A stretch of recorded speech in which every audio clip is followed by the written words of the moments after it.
Oryana Angel, welcome to 2020 Revision. Hi, Ralph. Nice to be here.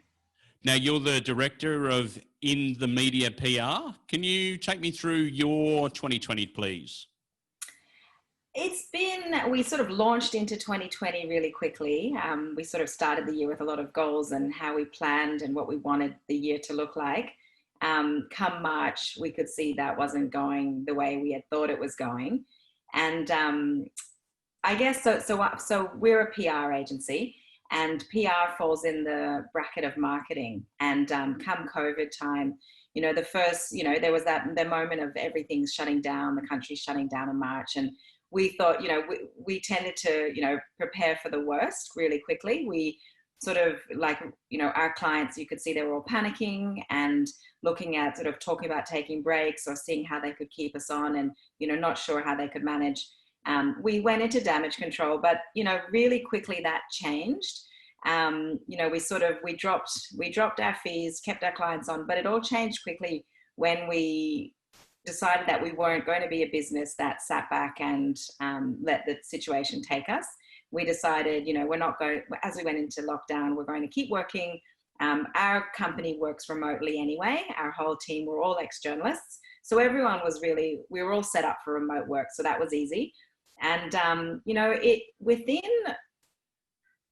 we were preparing for the worst, but, it quickly showed within, a couple of weeks, we could see that there were a lot of opportunities in the media as a PR agency. And we just thought, let's just try to bring our clients in with what's happening rather than, shrink away and say, this is a terrible situation. Let's just take time off, everyone regroup, go home. We just thought, okay, we do PR, let's try to bring our clients into what's going on in the media. And we found that the journalists were also in a state of flux. They didn't know, they were all suddenly working from home. They needed content. And so all of a sudden people were watching a lot more news, tuning into the media. So they were really taking a lot of our stories all of a sudden. And it didn't go the way we had expected, but it wasn't all doom and gloom. So let's unpack that for a bit. I mean, Obviously the fact that, as you mentioned, you guys were prepared and have worked from home for a long time, where a lot of businesses were taking a few weeks to work out exactly how that sort of setup would go, how productivity would go, and then, work it out from there. Whereas you guys were already prepared for it. Your clients, as you sort of said, were sort of panicking. How important was it for you to sort of sit back and, I guess, embrace the change that was coming rather than just completely freaking out, which is what a lot of other businesses did? Well, I've got a partner, Janine Moore, and we sort of we really bounced off each other. We both decided that we're not going to sit back. We're going to be really proactive, and we're just going to come into this and see how we can get our business through this without having to. We're not going to fall over. We're just going to model. We're going to change our business to fit in with the situation. And from the get-go, we had that mentality, and I feel like it really helped us through the time, and we actually have grown and taken on new staff. And for us, it's actually been business-wise, we've expanded through this time. So seeing the opportunities and presenting them and almost selling that to your clients would have been an important aspect during this period, because, as you said, one of the first things to go traditionally when a crisis hits is a marketing spend or a marketing budget. So being able to convince clients that there's actually opportunities out there in this world, because I think after the initial period where, there was a lot of reporting about the coronavirus, obviously people were suffering from, and media outlets were the same, coronavirus fatigue. So what are the opportunities and how can we link them to this period? Well, it started off at the beginning. I think now everyone's in coronavirus fatigue, but back in March, I don't think many people really realized that you could actually tie in your clients with the media agenda. A lot of PR agencies, I think, just really went into shutdown mode.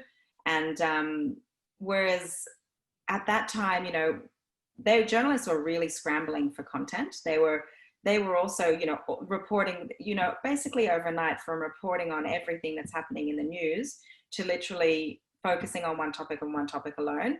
So, and suddenly they didn't have that feed in of all the PR agencies giving them ideas, or, suddenly they had to change their focus. A lot of journalists had never reported through a crisis. So I think it was equally hard for the media to switch into that. So there was obviously the breaking news during the coronavirus. There was back in March, there was, what's happening, the breaking news, but then so much of the media is actually just bits of information that people find interesting. So it's not always breaking news. There's still lifestyle. So look, a couple of examples, one of our clients, a car sharing company,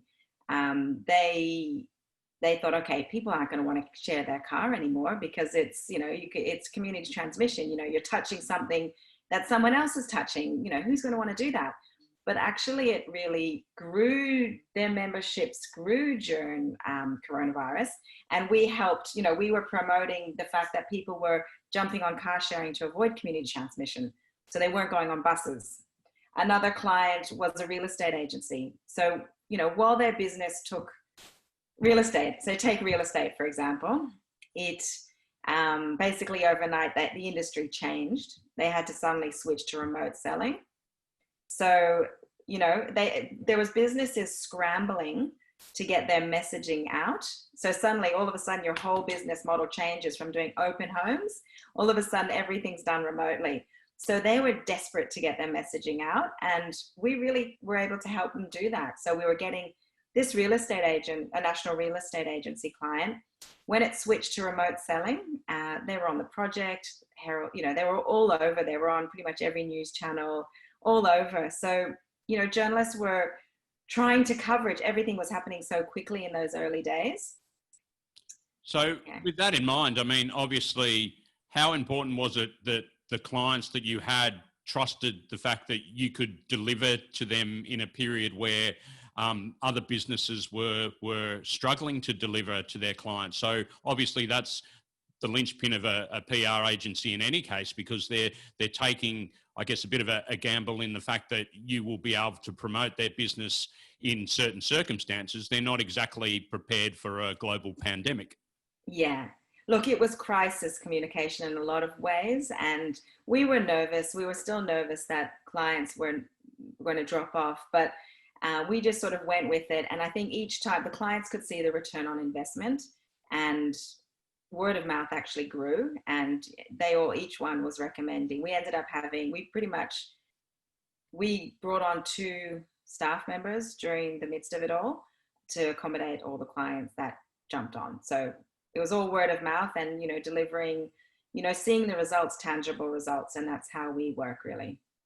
So having a background as a journalist obviously gives you a bit of an edge in this area where a lot of PR agencies claim to be able to deliver results. You actually know what the media wants, when they want it, how they want it delivered, how to package it up. So being able to pitch obviously gives you a bit of an edge in that area, I would imagine. Yeah, absolutely. I mean, we started the agency because we've all worked as journalists. So I worked at the Australian and I worked at the Daily Telegraph for about 15 years. And I got a lot of really crappy press releases, press releases where the story is buried on page 4. And, journalists don't have time for that. Journalists, they don't want to, it's not an ad. PR is really different from advertising. So I have years and years and years of dealing with PR agencies that they don't really understand how the media works. So my partner also comes from radio, and we only hire ex-journalists. So people that really understand the media. And I think that is a big advantage in terms of securing, being able to insert your clients into the media agenda. And look, it's also been a terrible time for the media industry.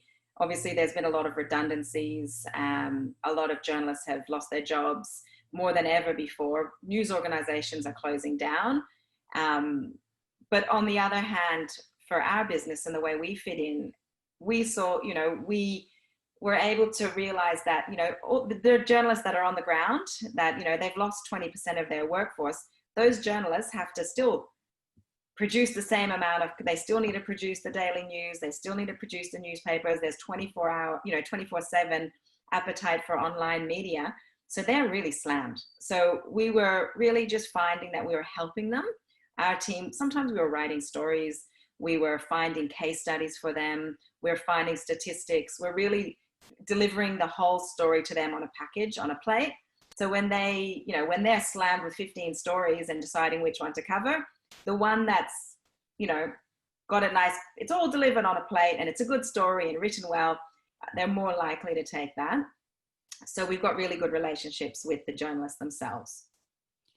So with that also, I guess, comes the fact that, you're able to prove to your clients that they will get a good return on investment, as you mentioned before, because that's probably something where PR cops a bit of a rap in the fact that, they pay a lot of money for minimal results. So you're actually able to show a tangible result in terms of what they get back for the money that they spend. Yeah, look, from the beginning, we set up our agency. We don't lock clients in on a retainer. Most in this industry, you sign up for 6 months and you're locked in. Our clients can stay with us. So they can, each month they can stay with us or they can leave. Each month it's up to them. So, if you see the results, you stay with us. If you don't, that's fine. You can go and you can use that marketing spend somewhere else.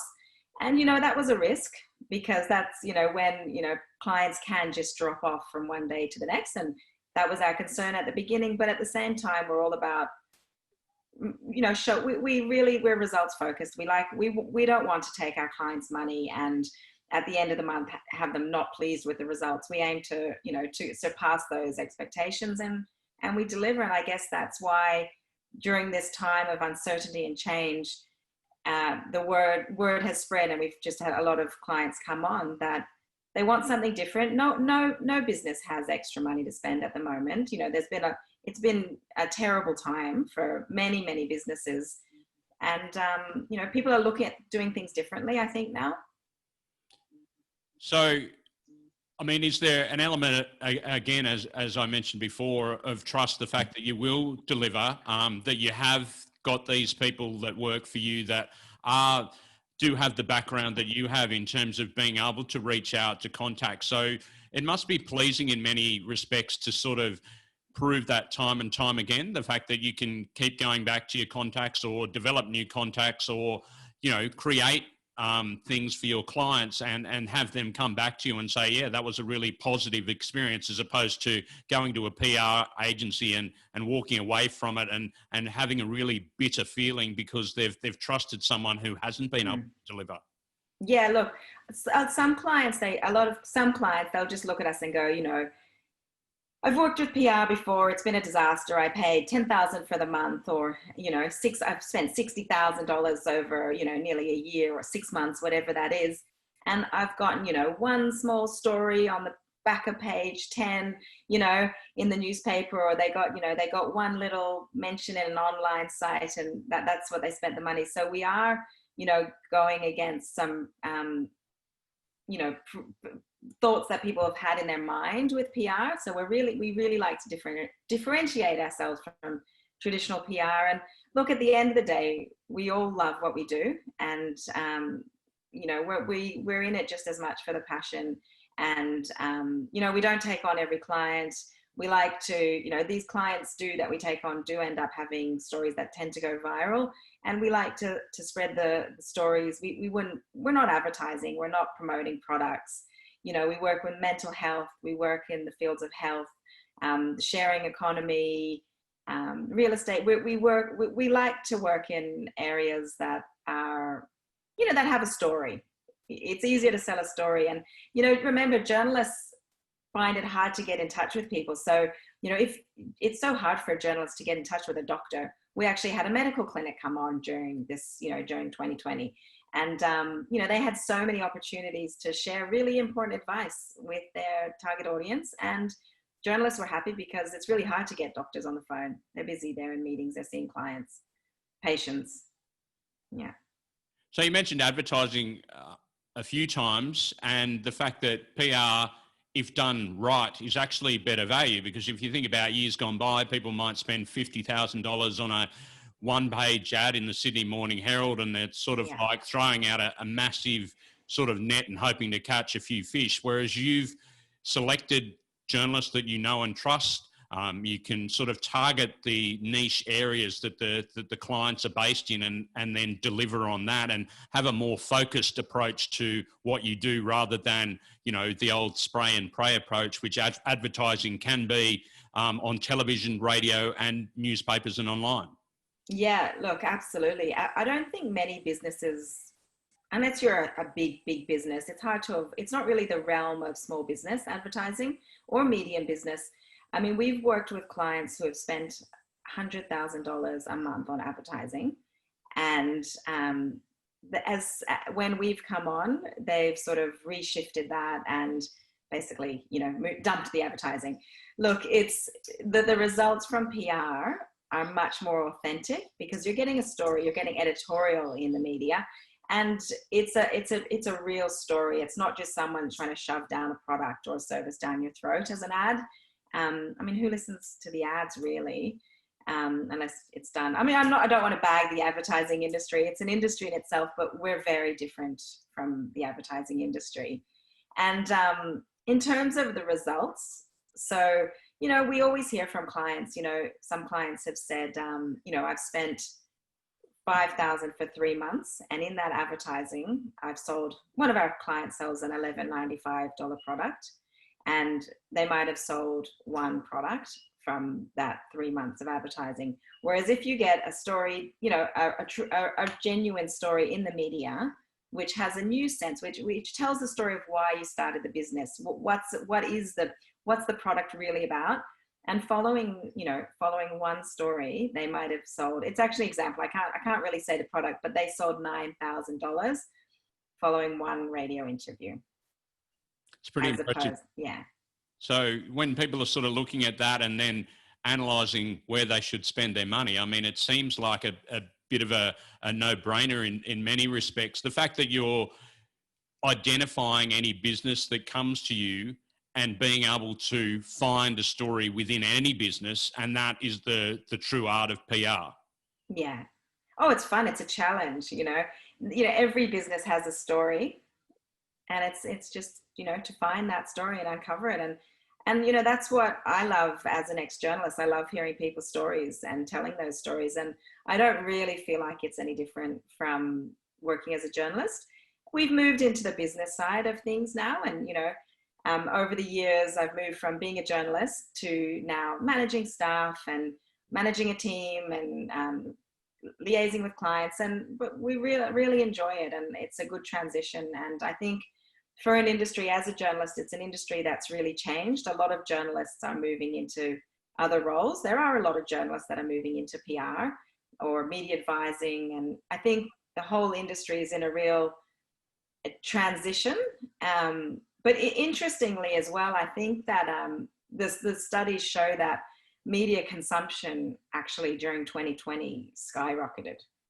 You know, I think it was up 65% at some point. Don't quote me on those figures, but it's really, you know, people tune in a time of crisis to the media. So more and more people have the appetite to read the newspapers, to watch the news. So it's a double-edged sword. So at the same time, they're getting rid of journalists, but a lot of opportunities still. And it's, you know, the media is evolving and changing every day.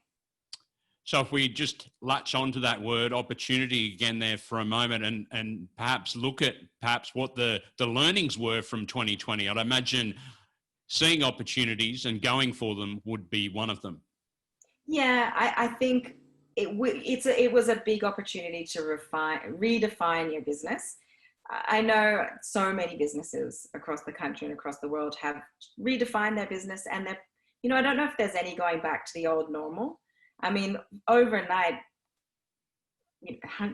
businesses transformed to work from home, workforce. And then there was, you know, there's no, you know, all the rent and you know, your offices that were formerly, you know, filled with people are no longer filled with people, and, you know, switching to Zoom calls. And I mean, you have to be nimble to ride this time, I think, agile. These are the catchphrases of 2020, I think. Pivot. I don't, most businesses probably have done that during this time of change. I think that's probably a testament to how Australians were during that period, where they probably had a couple of days to just sort of freak out and then realise, hang on a minute, we need to keep going here. And the amount of innovation that has taken place this year has been amazing. Like, you look at high-end restaurants that, were forced into takeaway situations pretty much straight away. There was other instances where, people were creating furniture and having that because people were working from home, but also they had to teach their children from home because schools were shut down, or there's different ways that opportunities. And I guess that's probably another of the learnings that came out of 2020, that people could actually benefit from this situation because they were forced into it. Absolutely. And the ones that benefited have been the ones that were able to change what they're doing. And I mean, you mentioned things changed so quickly. Like, it just felt like from one day, 1 week to the next, the situation was changing. And everyone, all business owners, all people, schools, everyone, I think everyone really had to ride the wave and change and to do what they can with that. And I just sort of keep bringing it back to our clients, but everyone has those stories. So, for storytelling, there was so many opportunities to tell those stories. So, I mean, one of our clients, and they needed help doing that. One of our clients did their printer. So they had 65 staff in Sydney, and they were like, either we're going to make the whole staff redundant, and we don't want to do that. So what can we do? So they went and started building exactly, I think you mentioned it, they went to building desks because they could see that all of a sudden IKEA, Freedom, all of the furniture stores had completely sold out of desks. So a printer is suddenly making cardboard pop-out desks that you can, deliver to your home within 24 hours. He came on for a month of PR, and following that PR, he sold $800,000 worth of Amazing. Portable desks. And then he got called to go on and do work with the NRL to do fans in the stand. Like, all of a sudden there was no audiences in the sporting games, so they were doing cardboard cutouts of people in the stand. I mean, you'd never guess or imagine that this could happen in the state of 1 year. I don't know what 2021 is going to hold, but look, I guess Australia, I just keep bringing it back to Australia. We're pretty lucky compared to what's going on overseas. I think the climate here is really different. We're not fighting the health crisis at the moment. I don't know if it's over or not, but we're sort of, some sense of normalcy is returning here in Australia. Not the same everywhere. So what are you looking forward to most in 2021? Personally, I hope there's a chance to travel again. My family live overseas. I really hope to see my family again and be able to travel, and I miss them. I haven't seen my dad for a year. And so I really hope for a sense of normalcy. I really hope for things to settle down, and people can get their lives back together, and economic security and health. But there's still a lot of unknowns, and I think it's just going to take step by step to get through these next months and year. So if people want to learn more about the PR industry or want to get in touch with you, Oryana, how do they go about it? You drop me a line, my email, maybe you can pop it up on the screen or something, or put it in the podcast somewhere. But it's Oryana, Oryana, at inthemediapr.com.au, or our website is just www.inthemediapr.com.au. Oryana Angel, thanks very much for joining me on 2020 Revision. Thanks. It's been lovely to chat with you, Ralph.